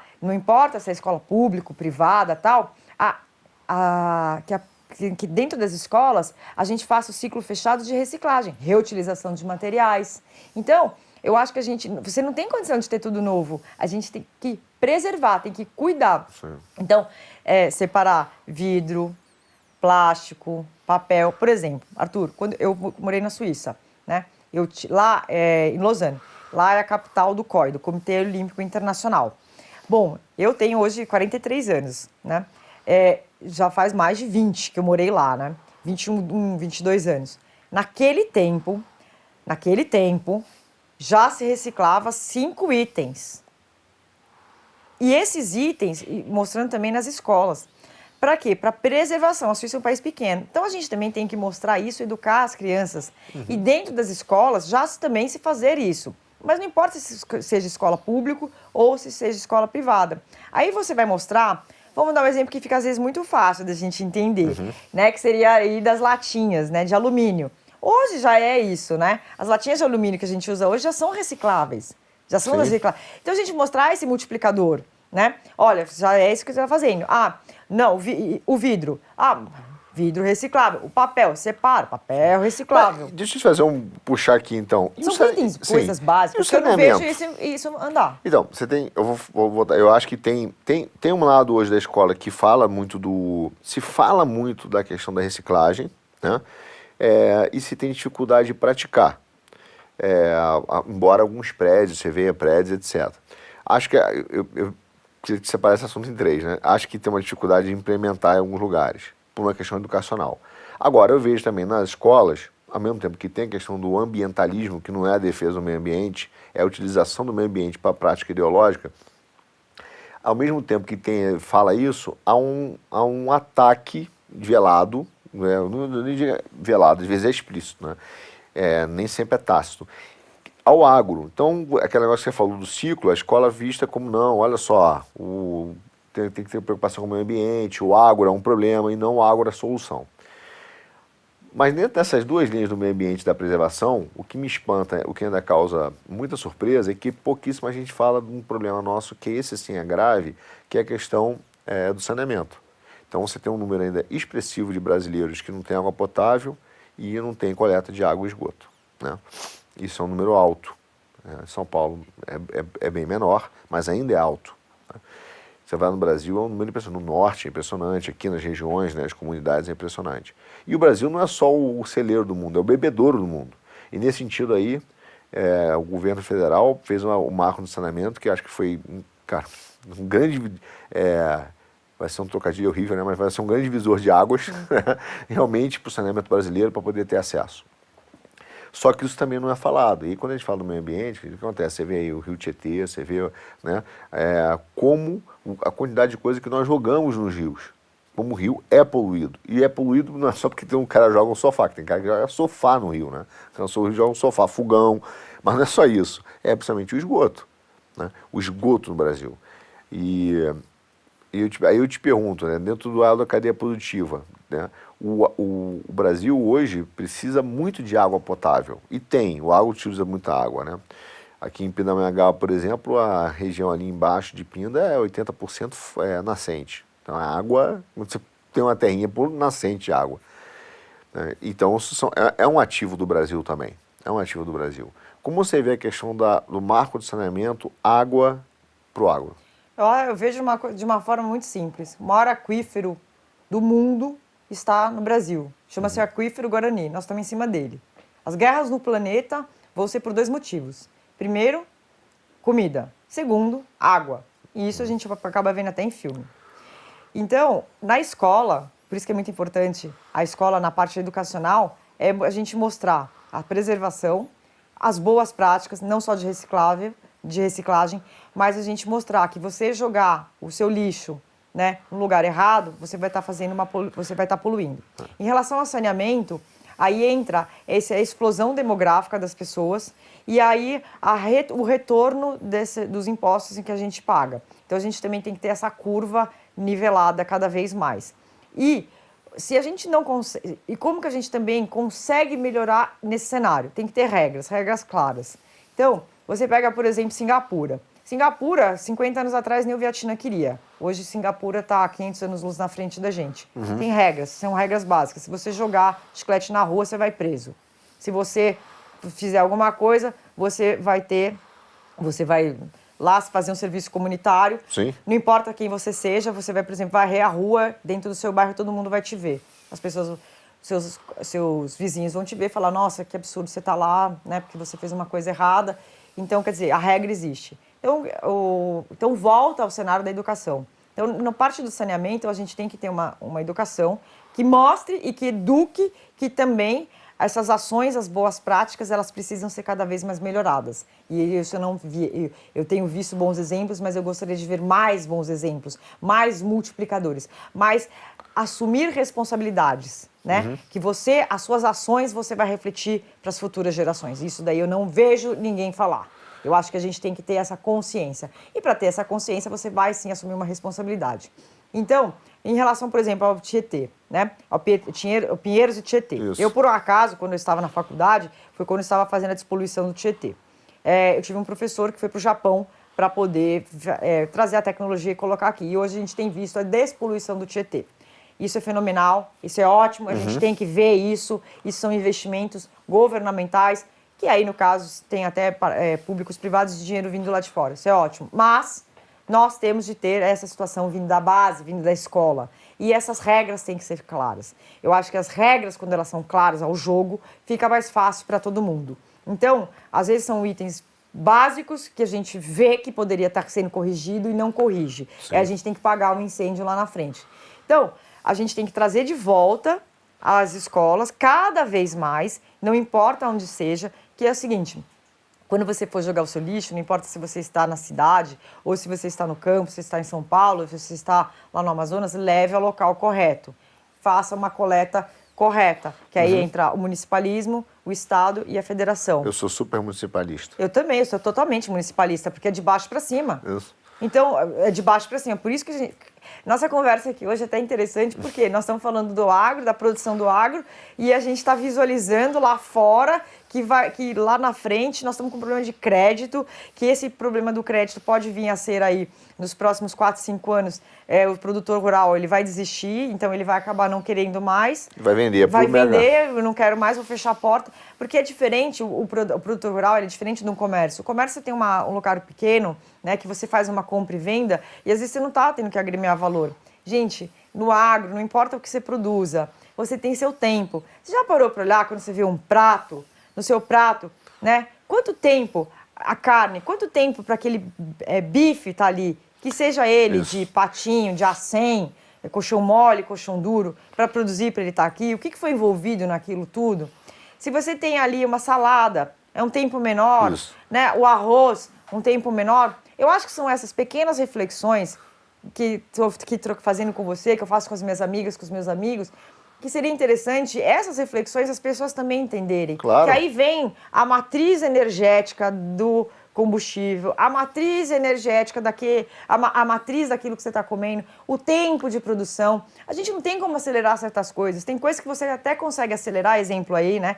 Na produção do 777, onde é feito isso no planeta inteiro, não é só aqui, na Europa, nos Estados Unidos, né? na Austrália, né? Na Europa, né? Coloca lá, faz a produção, feno, confinamento. Aqui a gente tem uma grande vantagem, né? Não sei se você sabe, mas a carne brasileira produzida aqui é a melhor que tem, porque o boi come gramínea. Então a gramínea, a pasto, ela é até mais saudável para o próprio boi.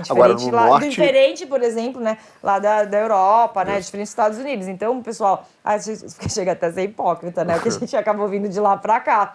Mas a gente tem que falar, sabe? A gente tem que falar com respeito. Não tô agredindo, mas assim, vamos falar, vamos nivelar na régua, né? Claro. Peraí, você tá falando aqui, mas você tem um cenário aqui. Então vamos compartilhar para melhorar pro todo, né? Não é só para eles, né? Não é só para lá. Você tem que melhorar pro todo. Então, a gente tem que também fazer essa situação. Não adianta, Arthur, você tem que empreender, tem que empregar. Tem que empregar. As pessoas estão nascendo, vão querer comer mais, estão ficando mais velhas. O princípio é o mesmo, mas a gente tem que fazer um planejamento educacional, agricultura, mercado internacional, um planejamento de crédito para ver o que o Brasil o que o Brasil tem, a nossa capacidade, o que nós podemos acessar de mercados lá fora e qual vai ser a política que o Brasil vai se defender lá de fora. Perfeito. Basicamente é isso. E tomara que a gente consiga fazer isso cada vez mais, para que nós podemos cada vez mais estar agremiando valor em todo o elo da cadeia, em cada item do elo da cadeia produtiva, com sustentabilidade e empregando os brasileiros em cada elo da cadeia produtiva. Perfeito. É fenomenal. Você sabe que você falou um negócio da questão do prato do tempo, e é impressionante que eu gosto muito de filosofia, né? E a gente estuda bastante, assim, discute muito aqui as questões filosóficas. como o utilitarismo contaminou isso? Porque dentro do utilitarismo passou a ideia de que basta uma questão de investimento e melhorar a produtividade. Então você começa a ter aquele famoso ganho de produtividade, que existe, óbvio, mas tem um limite, né? E o exemplo que eu sempre falo é o seguinte, uma mulher faz uma criança em 9 meses, mas 9 mulheres não fazem uma criança em 1 mês. Então, no agro, tem o seu tempo. Por mais que você às vezes consiga encurtar, né, algumas coisas, tem o seu tempo. E essa questão agora é tão boa que você está falando, porque a gente está falando da questão de planejamento do meio ambiente e preocupado, né, no planejamento futuro, mas o Brasil como um todo, em várias áreas, parou de pensar no longo prazo. Ele é imediatista em tudo, em política pública, em legislação no parlamento, em decisões momentâneas. Ele está sempre pensando no curtíssimo prazo. Ó, como eu me beneficio amanhã? E essa preocupação com as gerações futuras, que também tem a ver com o meio ambiente, mas tem a ver com posicionamentos estratégicos no Brasil e no mundo. Dizer, olha, daqui a 100 anos, galera, nós continuaremos sendo o país que vai alimentar todo mundo. Então nós temos que nos planejar para isso, né? Para que essas gerações colham esse benefício estratégico que a gente tem. E é importante ter essa falta de planejamento generalizada em pensar a longo prazo, talvez seja uma das maiores dificuldades que nós vamos enfrentar no Brasil. Porque onde você conversa, o cara só pensa no imediato. Por isso que é muito importante um diálogo da sociedade nesse cenário hoje que nós estamos vivendo, que aí no caso hoje seria o combustível, o etanol. Uma política pública do etanol. Perfeito. Federal, Sim. inteira voltada ao etanol. Vamos produzir mais etanol. Vamos ajudar você. Porque quando você está produzindo etanol, automaticamente você está empregando mais, produzindo mais, incentivando a mais. Né? O compartilhamento. Olha, aí a gente entra assim, né? A gente vai entrar agora numa pauta mais do agro, né? E que é o agro sustentável, que é o CBIOS, né? Que é a venda de crédito de carbono. Você sabe que hoje, né? É muito legal, que é o RenovaBio, né? O RenovaBio, ele é fenomenal, é brasileiro. O que é o RenovaBio? Uma empresa que vende combustível fóssil, ela é obrigada a comprar crédito de carbono das empresas que emitem, que elas conseguem vender carbono. E aonde a gente consegue vender crédito de carbono? Um deles é na produção da cana-de-açúcar, na produção do milho. Que aí vem os CBIOS. Então, quer dizer, a gente já tem nessa matriz energética, ela é uma matriz energética positiva. Então, a gente tem que ter o quê? Também agora, nesse momento, não é só a política, vamos salvar pela Petrobras. Concordo, uma ação momentânea, mas um planejamento de longo prazo para empregar mais as pessoas, capacitar, educar, gerar não só para o agro, mas o elo da cadeia produtiva, que é a indústria, né? Mais maquinários, mais o agro da tecnologia de precisão, o agro que hoje os próprios tratores, os próprios os transbordos, eles são inteiros automáticos. Mas para ser automático foi porque alguém estudou ciência, pesquisa, tecnologia, indústria. Quer dizer, é todo o elo da cadeia produtiva. Vamos produzir mais etanol, de milho, vamos produzir mais etanol de cana. Você vai ter, e ele já tem um custo mais baixo. E aí a gente precisa também da indústria, a indústria automotiva. Vamos fazer mais carros a etanol. Vamos exportar esses carros para outros países. Vamos levar isso para lá. Porque assim, lembra que você falou agora há pouco, na Europa, se não é a termoelétrica, você tem que olhar o seu cinturão. Qual que é o seu cinturão em volta?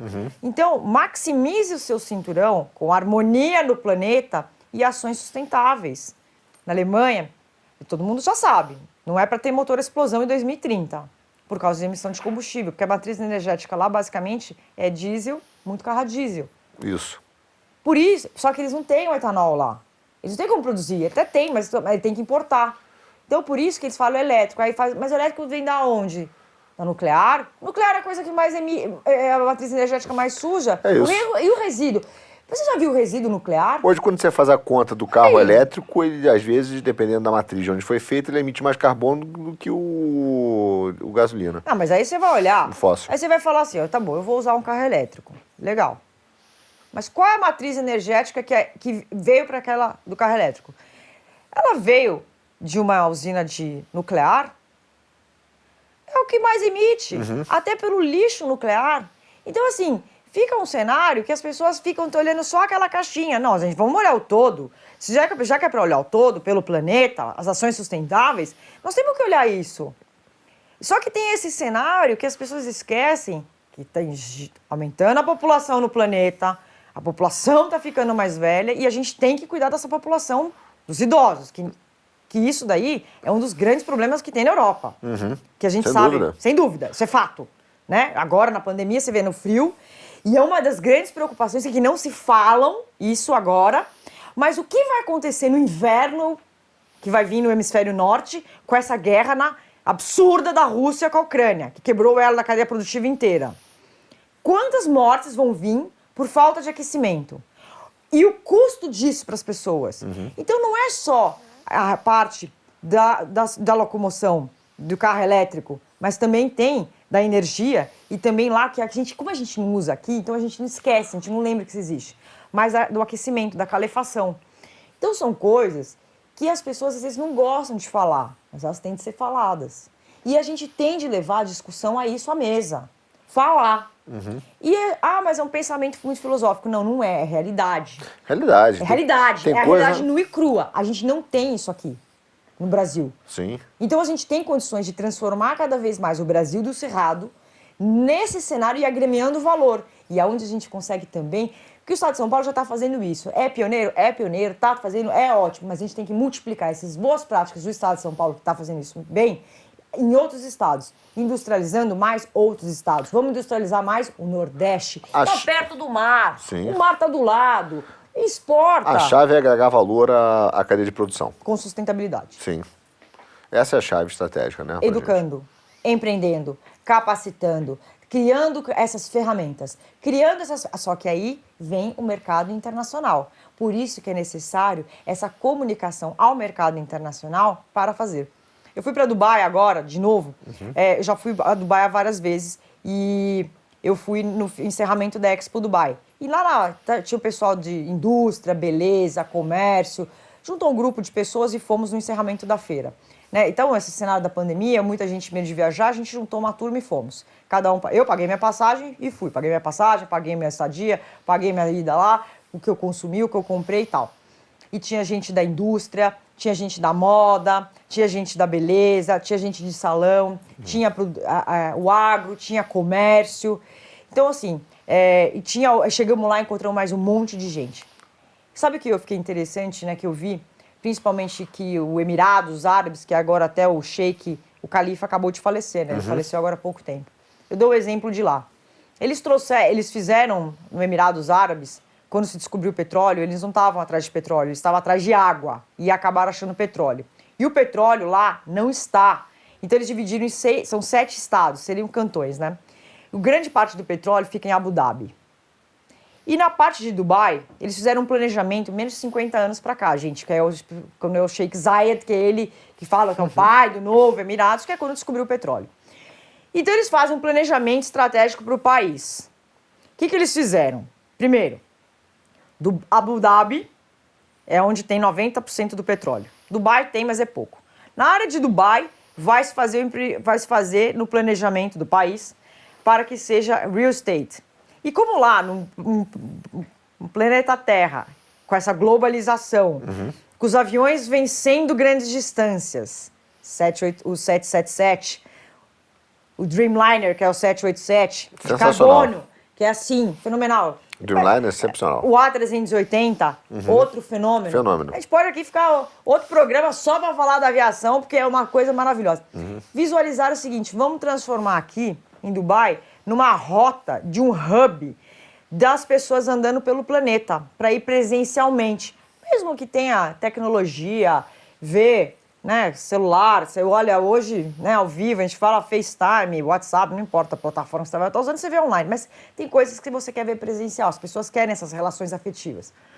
Se tira da Europa, se transforma Dubai no real estate, empreender, aí faz os prédios e tal, mas um grande X da questão lá é a parte dos aviões, né, e que entra a Emirates em Dubai e entra entra o Qatar também nesse cenário, a Etihad, que é de Abu Dhabi, para ser um hub com passagens de preços mais acessíveis para você ir para fazer viagens para a China, para a Malásia, para a Tailândia, para a Coreia, ou então para ir para a Austrália.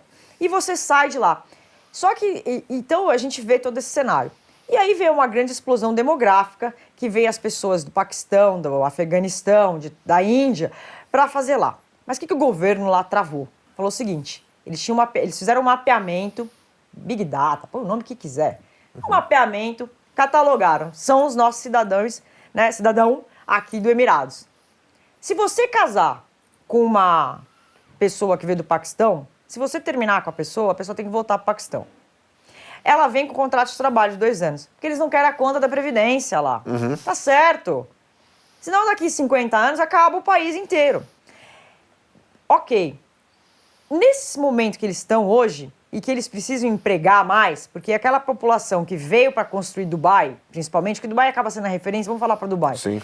30, 20 anos atrás, que veio o Burj Arab, o da Vela, o Burj Khalifa. Tem uma história interessante do Burj Khalifa, é o seguinte, quando teve aquela quebra imobiliária lá em Dubai, eles não tinham, Dubai não tinha dinheiro mais para fazer o prédio, fazer os outros prédios, porque não era só o do Burj Khalifa.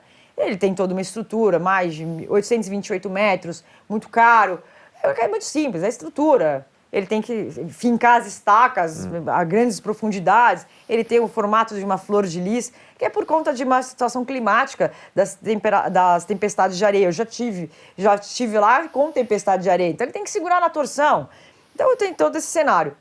Eles não tinham dinheiro, eles foram lá em Abu Dhabi para pegar e falar assim, nós temos que resolver o assunto interno, nós não vamos para o mercado internacional. Vamos resolver aqui? Porque você imagina se eles vão para o mercado internacional fazer isso? Acaba, eles vêm... Acabou. Aí, na época, o Califa, que acabou de falecer, falou assim, ok, eu faço.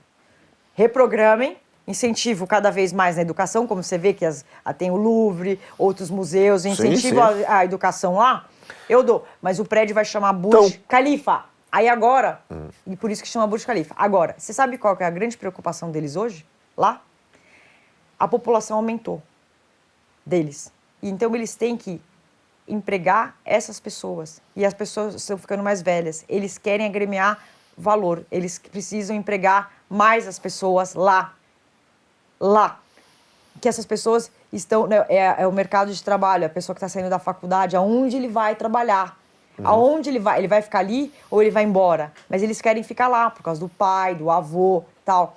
Então, eles estão com esse cenário hoje lá, que eles estão aceitando investimentos de outros lugares. Por exemplo, se você tem aqui um produto legal, algo que você faz, leve para lá, para que estimule o emprego lá. Tinha parado para pensar nisso? O mundo os problemas são os mesmos, mas eles estão fazendo políticas firmes e fortes. Planejadas lá. E que eu acho que a gente, como você mesmo disse, o Brasil é maravilhoso. Sim. Nós temos essa condição. Vamos melhorar o nosso planejamento com a sociedade inteira envolvida. Eles estão conectando, inclusive, comprando várias bolsas no mundo para fazer um hub de tecnologia, não só de mercado financeiro, ações, mas também metais e commodities e agro, para tentar tirar dos Estados Unidos e da Europa esses centros de transação e trazer para Emirados Árabes. Falando de comida lá, você sabe o que eles querem fazer agora? Eles não querem mais comprar, por exemplo, um mega chocolate suíço ou um mega chocolate francês. Eles estão estimulando para que a população compre o chocolate produzido lá. Então eles querem trazer, eles estão importando o cacau e produzindo lá para que eles comam o produto feito lá e não que seja o importado. É um ciclo melhor. Você teve a globalização e agora você está tendo um pouco de novo do fechamento dos países, porque, enfim, teve um benefício de dinheiro no mundo, mas a gente teve que lidar com os problemas. Aí agora tem que fechar um pouquinho para voltar à produção, o respeito à produção local e ser a sua soberania, né? Porque senão você fica refém de quem tem o dinheiro no mundo. Isso ele percebeu. Eu brinco o seguinte, você contou essa história, eu estava aqui pensando, você contou do petróleo, qual é a diferença do Brasil para lá, né? Fico imaginando se um grande sheik ou um governante aqui vai procurar água, fura e acha petróleo. Cara, acho que ele ia ser preso. Ele, assim, o jornal ia dizer, fulano achou água, foi procurar água, achou petróleo, ia ser uma gozação, em vez do cara, né, ver isso como estratégico, né? Essa é a grande diferença. O cara erra e entende o que está fazendo. Falta planejamento de longo prazo. Mas acontece aconteceu isso aqui no nosso estado de São Paulo. Nosso estado de São Paulo é fenomenal. São 40 anos atrás, 20, 30 e tal, na época que o Paulo Maluf era o governador, Sim. a Pauli Petro, ele mandou furar o estado inteiro, atrás de petróleo. Acabou achando água. Achou água, os poços estão furados, estão lacrados, e teve algumas cidades e que se conseguiu fazer depois um acordo com o Estado e usaram isso para fazer um desenvolvimento turístico local. Claro. Mas isso é o quê? Circuito das águas. Empreendedorismo. Então, isso é o quê? Empreendedorismo. É Só que buscar agregar valor. Deve ter sido gozado lá atrás. Olha que absurdo, cara, porque tudo aqui acaba, o cara não tem esse entendimento de maturidade institucional para entender o valor dos ativos, né? A gente foca muito nas pessoas e não nas ideias. Infelizmente, é o Brasil. Por isso que a gente tem que valorizar as pessoas, a sociedade brasileira. Como que a gente valoriza as pessoas? Empreendendo, capacitando, fazendo com que ela... Correndo risco. Ela vai estudar. Para ela estudando, no todo, você melhora para o todo. Sim. Não é para um só, você vai melhorar o todo e vai vir uma explosão de todos vão subir o degrau. Então, a escola, ela é fundamental. O Instituto de Pesquisa, ele é fundamental. Você criar financiamentos para que esses alunos possam estudar. Então, ele vai estudar para criar novos valores, novos ativos, novas ideias que sejam também cada vez mais sustentáveis, ideias que a gente consiga mais trazer essa reutilização de materiais. Né? Eu vou dar um exemplo, eu gosto de dar exemplo fácil e eu acabo usando muito isso. Né? Onde eu moro, eu peguei, em vez de comprar 2 tratores novos, primeiro que eu também não ia ter dinheiro para comprar 2 tratores novos por causa dessa situação de capacidade, de crédito e tal. Eu peguei 2 tratores usados, eu reformei, eu restaurei eles, né, usando a sustentabilidade, e um equipamento que eu precisava comprar, que é o vagão, que ele vai fazer o carregamento, a mistura, o lançamento, ele é de última geração, para poder fazer o quê? Uma equiparação de sustentabilidade também dentro da minha casa, e também porque a conta tem que fechar. Por causa desse próprio cenário que eu falei para você. O crédito, eu não teria crédito para fazer tudo. Então, dentro do meu planejamento financeiro, onde eu fiz, mas eu também inseri boas ações, boas práticas. Então, são esses cenários que a gente precisa cada vez mais estimular, principalmente nas crianças. As crianças são os futuros. Então, é o futuro da nova geração. Eu, particularmente, sou uma grande defensora dos institutos de pesquisa, das escolas, das pessoas estudarem, se capacitarem. Porque a gente acaba, pela maturidade, pela nossa idade, a gente tem que ir pagando as contas, etc e tal. Então, você já vê o peso da responsabilidade nas costas. Exatamente. Então, a gente às vezes não tem tanto tempo para pensar, então a gente deixa isso para o jovem, fala assim, olha, eu vou compartilhar aqui, né, com o jovem, ele vai ter mais tempo, olha, eu tenho esses problemas, e ele vai ter soluções fenomenais. Isso é maravilhoso. E sabe o que é? A continuidade do ciclo. É uma continuidade de um planejamento. E é tão lindo isso. E a gente tem de valorizar isso no Brasil. O ser humano, as pessoas. E aí é onde vem a escola. Vamos mudar o nome. Vamos falar assim, valorização do humano, do ser humano. Fazendo isso, vai melhorar para todo mundo. E talvez seja a forma da gente expressar tudo isso.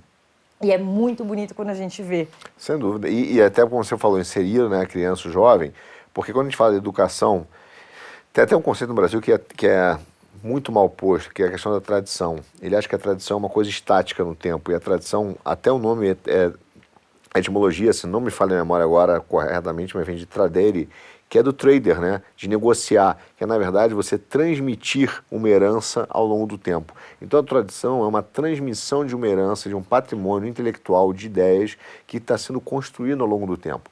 Então, quando a gente fala de todos os nossos avanços do agro, na tecnologia ou na educação, quando você chama o jovem para ele aprender, não é para ele ser formado do zero como se todo o conhecimento passado fosse uma besteira. Não, ele vai receber uma herança intelectual. Então, um colégio não é só ali para ele aprender a fórmula de Bhaskara. Ele é para ele receber uma herança intelectual, um patrimônio de ideias que foi sendo construído e que tem valor, porque nós construímos, né? Então, é importante isso. Mas eu queria te agradecer pela sua presença.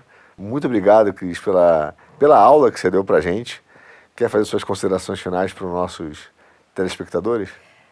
Na verdade, não é aula, nós estamos apenas compartilhando boas práticas, boas ideias, bons valores, porque é entre todos e para todos, dentro do elo da cadeia produtiva sustentável e pensando não só para a gente. pensando num planeta que é para as futuras gerações. Mega gratidão da oportunidade de estar aqui junto com você. Muito obrigado. Obrigado a você que está nos acompanhando até aqui. Teve, para mim, sim, foi uma aula com a Mega Cris Moraes. Você achava que o pessoal do agro era o tiozão boiadeiro, viu que não é. Uma aula aqui, por isso que o agro é exatamente o nosso celeiro do mundo, o motor do Brasil, por pessoas assim como a Cris. Muito obrigado por acompanhar a gente até aqui e até o próximo quinto.